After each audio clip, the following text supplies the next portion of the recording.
ಇತಿಹಾಸ ಪ್ರಸಿದ್ಧ ಮುಣ್ಕೂರು ದುರ್ಗಾ ಪರಮೇಶ್ವರಿ ದೇವಸ್ಥಾನದಲ್ಲಿ ವರ್ಷಾವಧಿ ಜಾತ್ರಾ ಮಹೋತ್ಸವ ಫೆಬ್ರವರಿ 18ರಂದು ನಡೆಯಲಿದ್ದು ಭಾರ್ಗವ ವೇದಿಕೆಯಲ್ಲಿ ಸಾಂಸ್ಕೃತಿಕ ಕಾರ್ಯಕ್ರಮಕ್ಕೆ ಚಾಲನೆ ನೀಡಲಾಯಿತು.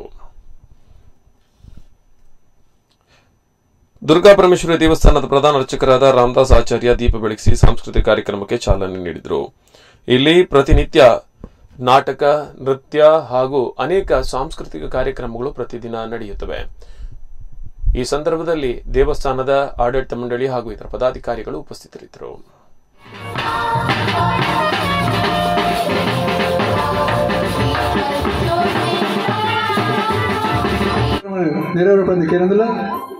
ಆದ್ಮೇಲೆ ಇಲ್ಲಿ ದೇವರನ್ನ ಜಾತ್ರೋತ್ಸವ ಸಮಯದಲ್ಲಿ ವಿವಿಧ ಭಜನೆ ಹಾಕೊಂಡು ಭಕ್ತಿಗೀತೆ ಅಂಚನೆ ವೈದಿಕ ಚೆಂಡೆ ಮೇಳ ಪೂರ ಹಾಕೊಂಡು ನೆತ್ತೊಟ್ಟಿಗೂ ಸಾಂಸ್ಕೃತಿಕ ಕಾರ್ಯಕ್ರಮ ಒಂಜಿ ದೇವರನ್ನ ದೇವರನ್ನ ಕೆಲಸದಿಂದ ಬಂದ್ಕೊಂಡು ಅಂಚನೆ ಕಲಾವಿದರು 13 ವರ್ಷ ಕೊಡದು ಯಶಸ್ವಿಯಾದ ಈ ಒಂದು ಮಾತ್ರೆಗಳ